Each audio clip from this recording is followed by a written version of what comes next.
rugged cross and in the garden and so forth. Now it's shout to the Lord, you know. I mean, that thing was back, I think 1980 was when it was written, someone told me, or at least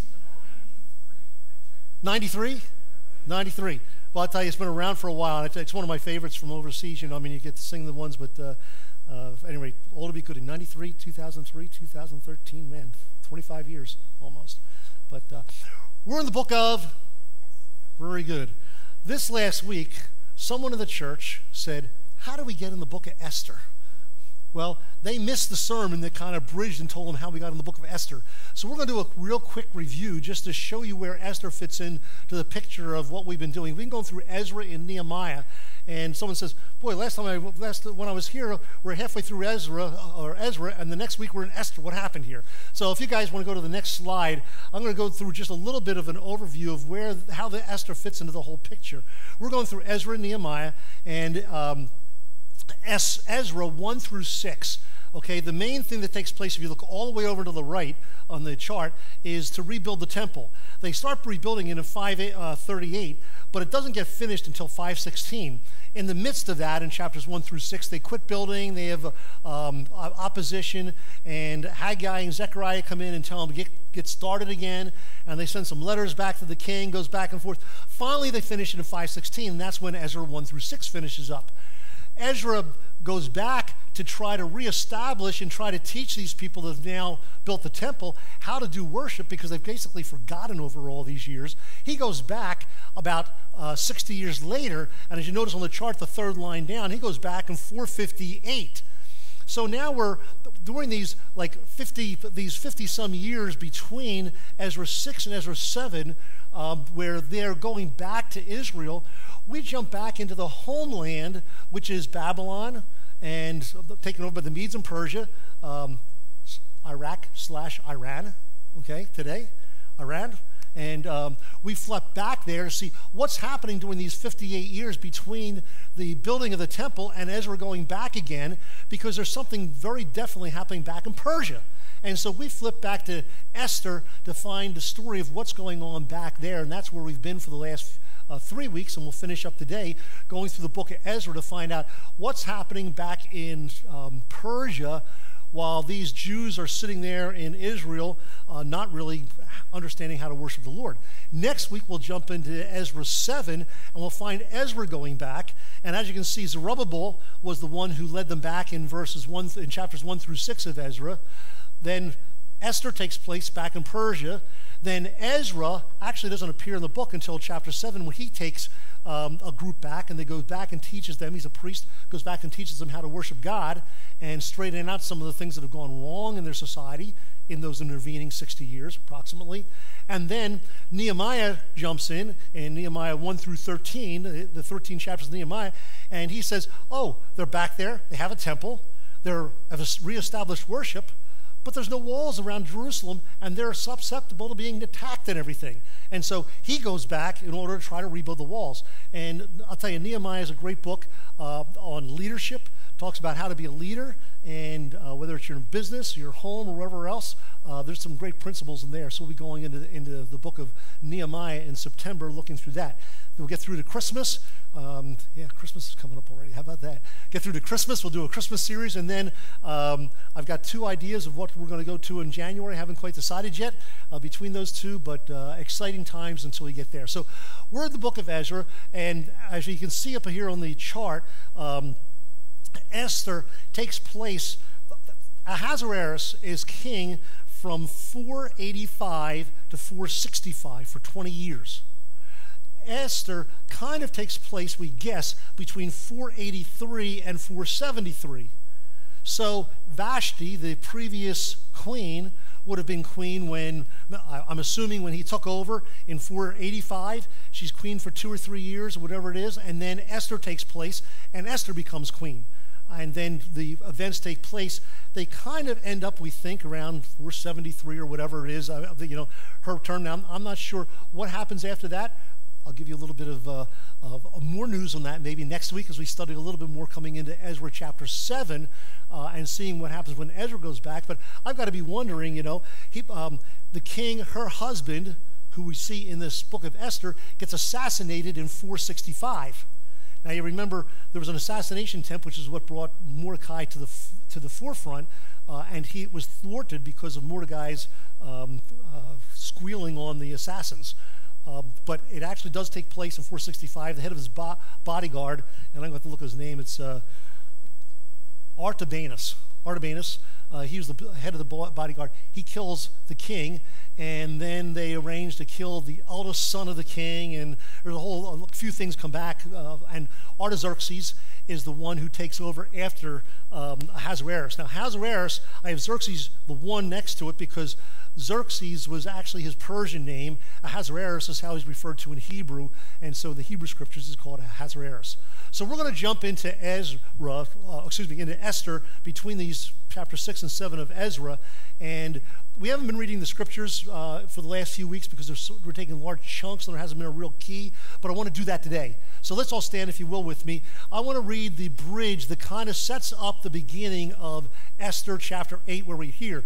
So I want to read the last few verses of chapter 7 and then go over to chapter 8. And I'm going to ask if the women will read verse 8 of chapter 7 with me, the first verse. Men jump on verse 9, and then we'll go back and forth until we finish this section. And I'm going to read with both sides so that we wind up being able to hear this on the internet and the videotape that they take of the services. So, ladies, if you'd like to start with me on verse 8, please. Now, when the king returned from the palace garden into the place where they were drinking wine, Haman was falling on the couch where Esther was. Then the king said, "Will he even assault the queen with me in the house?" As the word went out of the king's mouth, they covered Haman's face. Men? Then Harbona, one of the eunuchs who were before the king, said, "Behold, indeed, the gallows standing at Haman's house 50 cubits high, which Haman made for Mordecai, who spoke good on behalf of the king." And the king said, "Hang him on it." So they hanged Haman. Ladies, are you there? Thank you. Let's start again. So they hanged Haman on the gallows, which he had prepared for Mordecai, and the king's anger subsided. On that day, King Ahasuerus gave the house of Haman, the enemy of the Jews, to Queen Esther. And Mordecai came before the king, for Esther had disclosed what he was to her. And the king took off his signet ring, which he had taken away from Haman, and gave it to Mordecai. And Esther set Mordecai over the house of Haman. You may be seated. So this is the background we're going to jump into today. And the first part of this, the first point I have, if you take your bulletins out, you have notes there you're following along with, I hope. And the first part I call it the reversal of fortunes. Here's this Mordecai. Look back to him. Mordecai sitting at the gate in sackcloth and ashes. His young niece, maybe 15 to 18, is sitting at home, and this is the situation where they are. Haman's going to kill Mordecai, Esther, and all the Jews.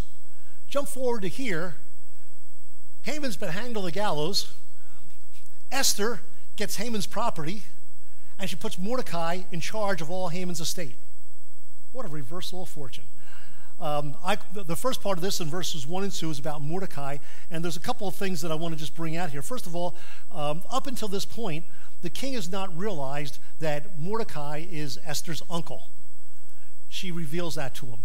When she tells the king, Mordecai, who saved your life from this assassination plot, is my uncle, he wants to meet him. So the king meets Mordecai, and Esther is given to the estate. Now, I want to read a proverb. Just think of this proverb and think of this situation here. It says, "A good man leaves an inheritance to his children's children, and the wealth of the sinner is stored up for the righteous." Let me read it again. "A good man leaves an inheritance for his children's children, and the wealth of the sinner is stored up for the righteous." In this case, the wealth of the sinner was Haman, and his estate was saved up for the righteous, who was Esther and Mordecai. So in this proverb worked out in their case to be fulfilled. And while proverbs aren't always true in every single case, they are a general rule of thumb. And as God looks on the world, the wicked eventually, their wealth will come to God's kingdom. Now, in many cases, I see some of these folks that are really wealthy, and I say, man, I wish I had that much money for God's kingdom right now. But all that's in the world is God's. And so in this particular case, Haman's wealth went to Esther and Mordecai. Then I think it's very interesting as you look in verse 2, it says, the king took off his signet ring, which he had taken away from Haman, and gave it to Mordecai. Now, if you look back in chapter 3, verse 10, he had given that to Haman, and that was the seal, that signet ring was the seal that Haman used to seal the deal, the decree that said that all the Jews could be killed.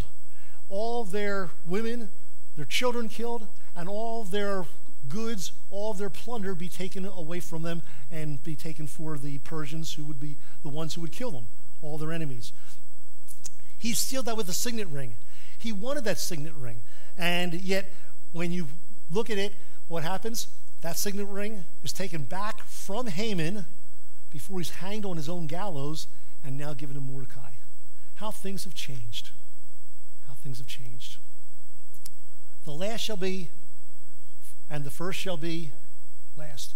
In this case, Mordecai, the guy sitting in burlap, about to be killed, winds up being the owner of all, or the shall I say here, the steward of all of Haman's assets. And he winds up with the ring that Haman wanted so desperately. The second thing that we find in here in verses 3 through 17 are the Jews are given permission to fight back.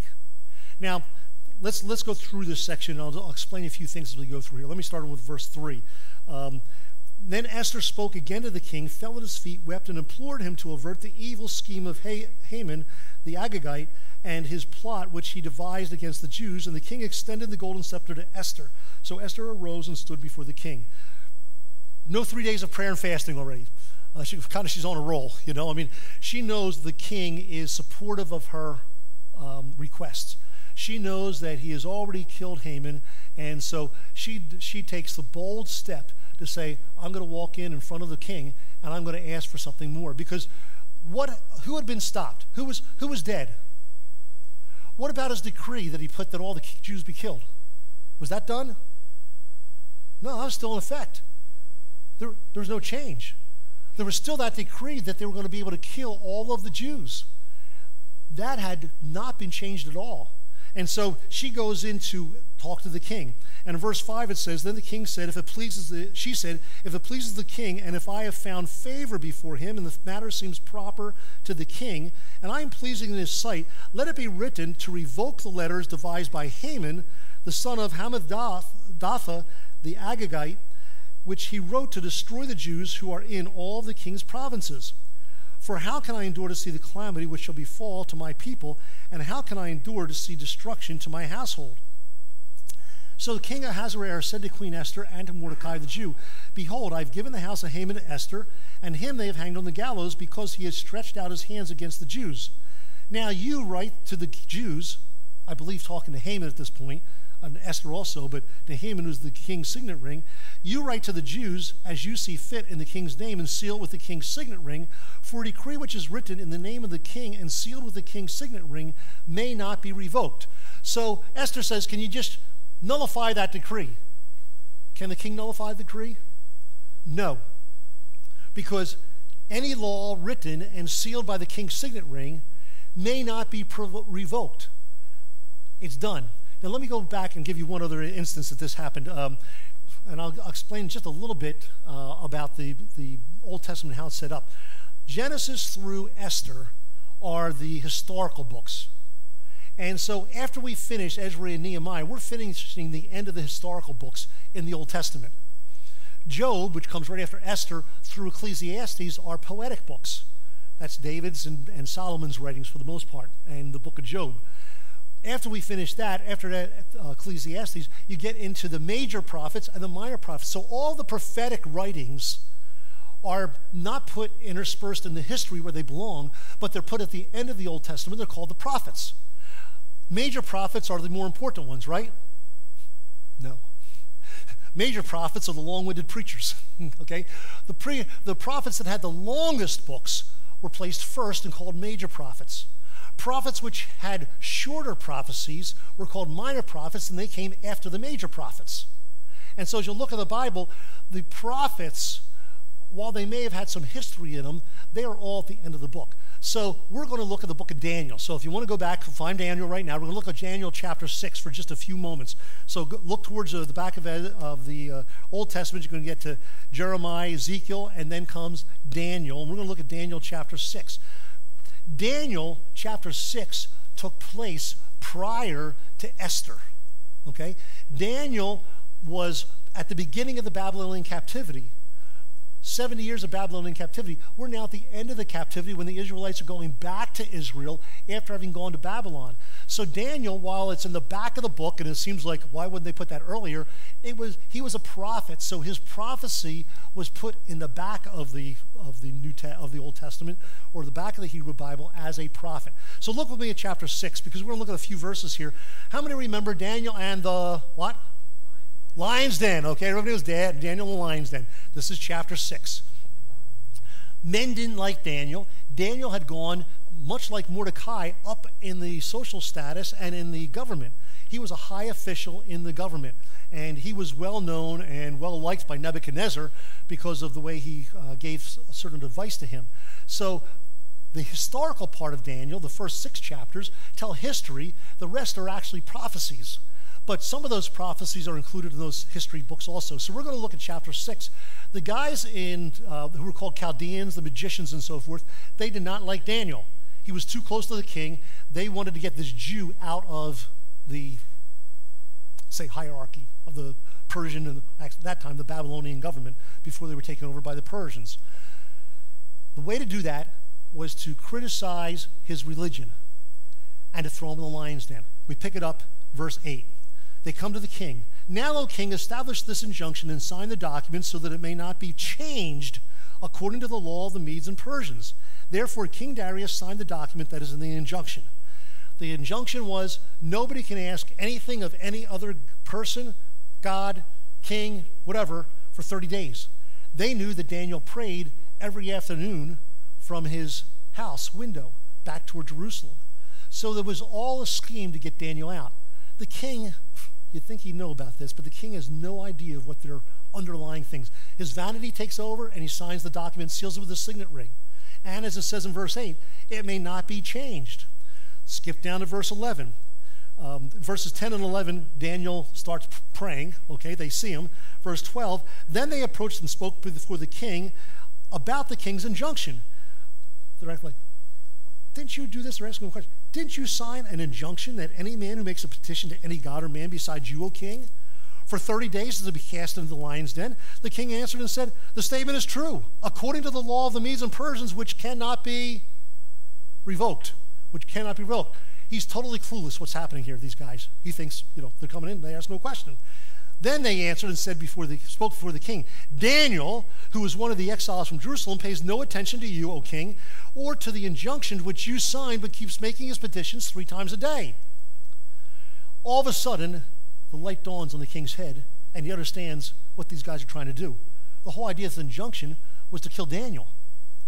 So what does he do? He likes Daniel. Daniel's a great advisor. Verse 13. Verse 14. Then as soon as the king heard the statement, he was deeply distressed and set his mind on delivering Daniel. And even until sunset, he kept exerting himself to rescue him.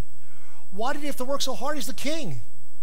Because he had signed the injunction and put a signet ring on it, and it could not be changed even by himself. Verse 15.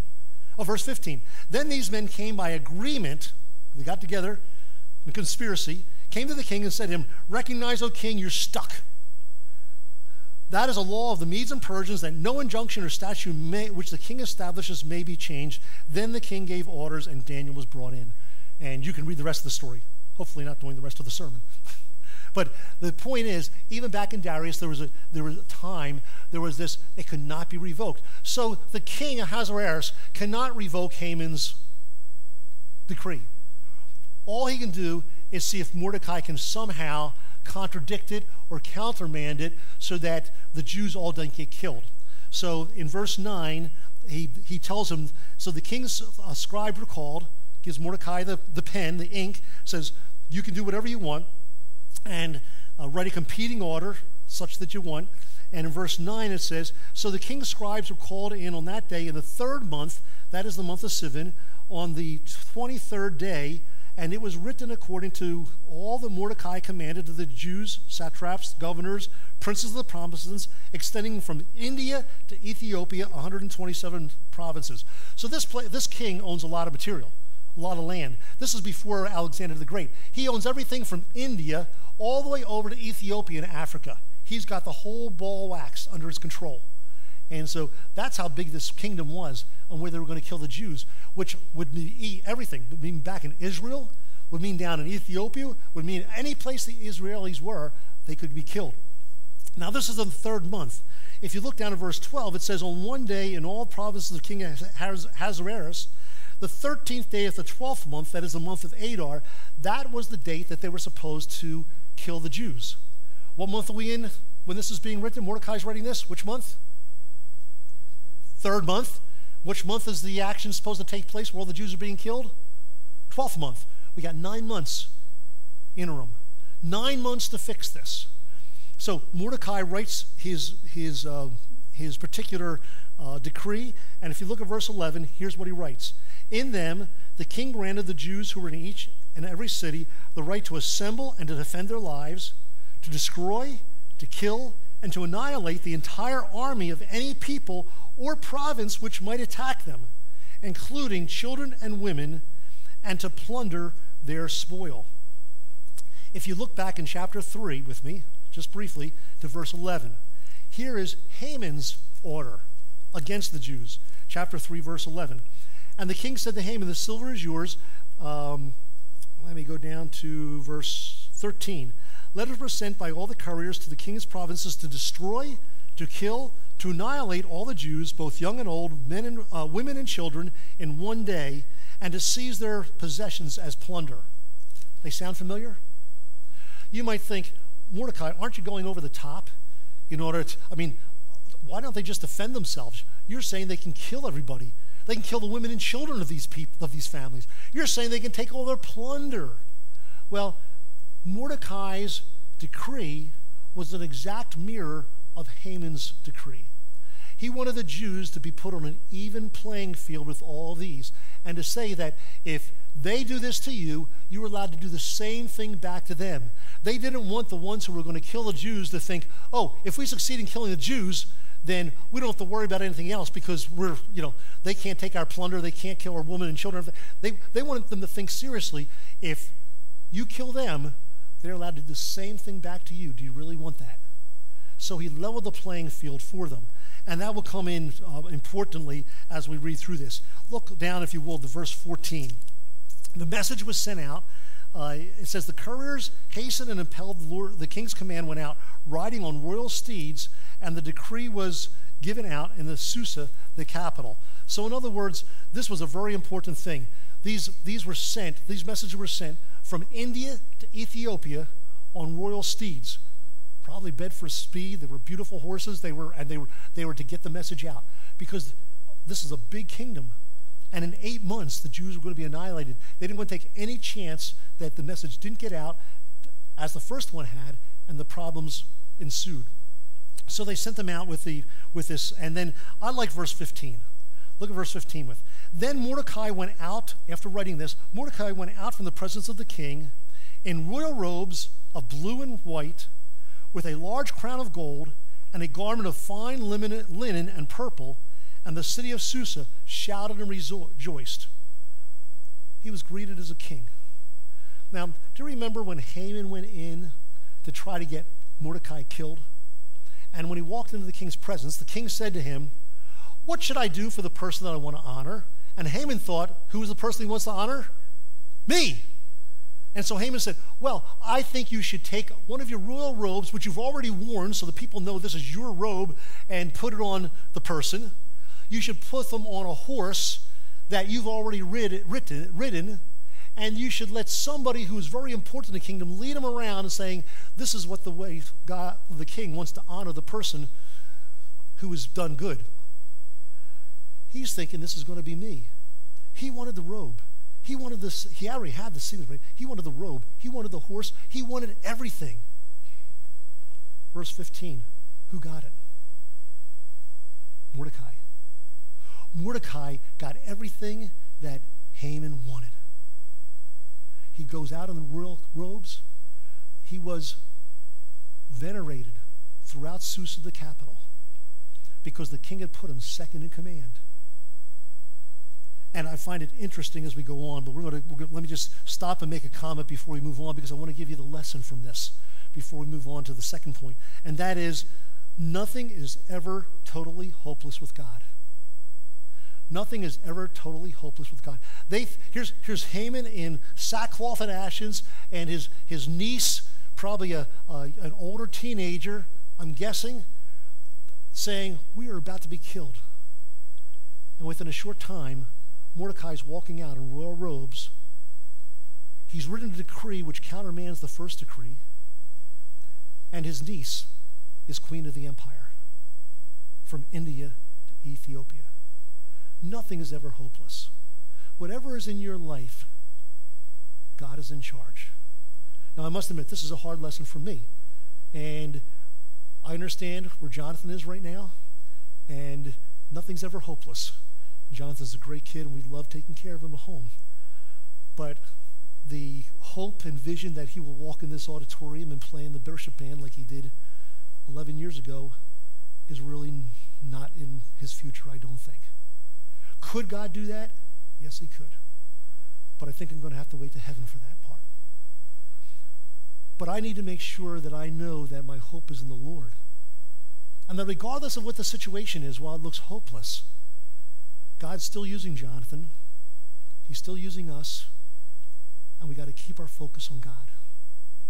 And if you're sitting here this morning and thinking my job's hopeless, my finances are hopeless, my family's hopeless, some relationship is hopeless, it may not be put back exactly together the way it was, because there's a new normal for you maybe.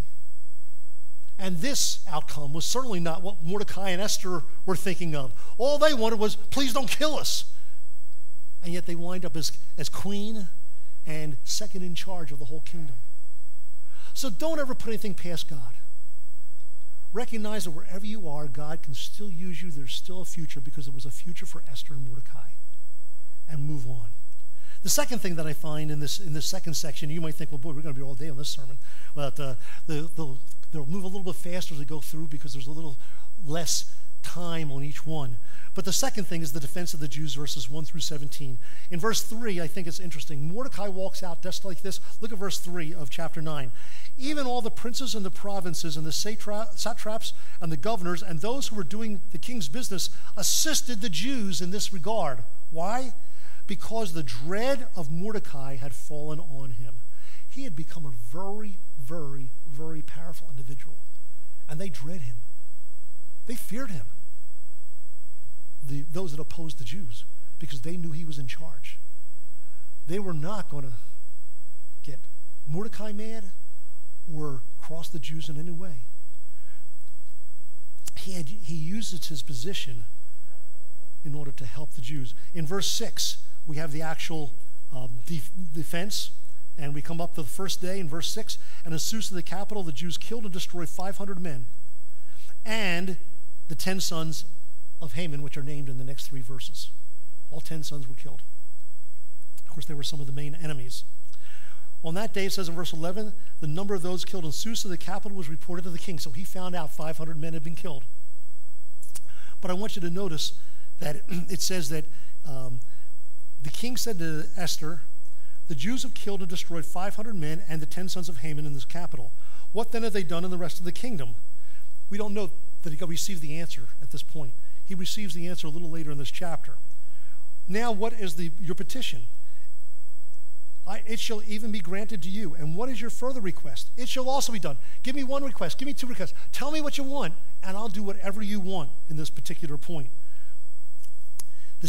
And what she asked for, if you look down in verse 13, it says, if it pleases the king, let tomorrow also be granted to the Jews who are in Susa. Evidently, they had not completed the job of all the anti-Semitic, anti-Jewish sentiment, and those that wanted to kill the Jews in Susa said, give us a second day in Susa, the capital.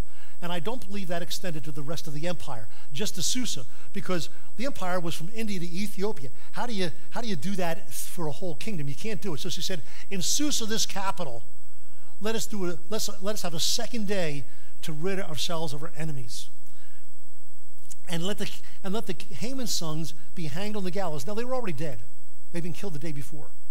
But they wanted a statement to be made that those that were against the Jews were out of control and were out of power. And they wanted this as a public, in case anybody in Susa had any question about who was in charge and whether the Jews were being protected by God, there was going to be a public statement. And so they took the 10 sons and hanged him on gallows also, so they could be no question that the Jews were to be protected in the capital of Susa. As we read down in verse 15, it says, and the Jews were in Susa, assembled on the 14th day also of the month, and killed 300 men in Susa, but they did not lay their hands on the plunder. 3 times in this chapter it says they did not lay their hands on the plunder. The Jews were given permission to kill the men, and to kill the women, and the children, and to take all the plunder. They did not do so. They killed the men who were inciting riots against them and were threatening their livelihood, but they did not take the plunder. They did not follow all of what Mordecai allowed them to, because their desire was not to become rich off of this, not to be, so over the top against these people. They just wanted to make sure that they were safe. And so they only left themselves doing that. In verse 16, now the rest of the Jews who were in the rest of the provinces assembled to defend their lives and rid themselves of the enemies, and they killed 75,000 of those who hated them. But again, they did not lay their hands on the plunder.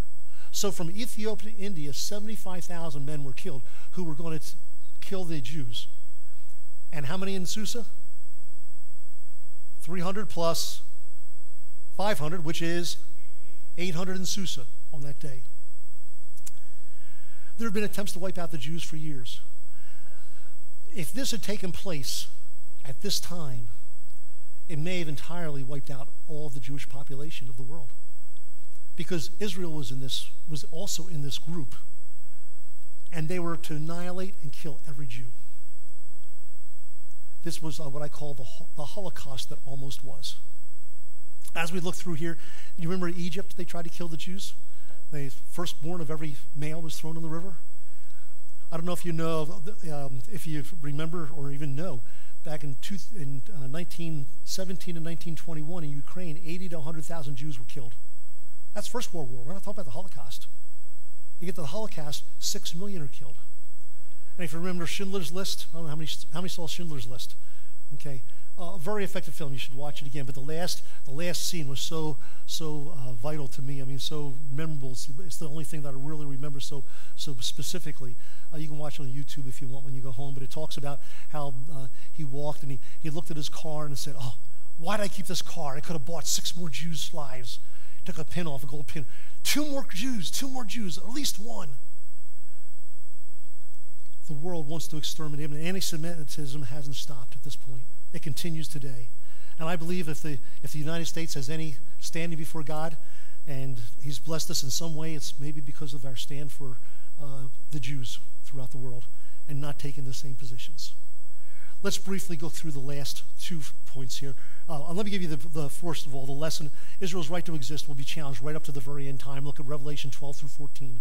You'll see that Satan wants to kill them all the way through to the end.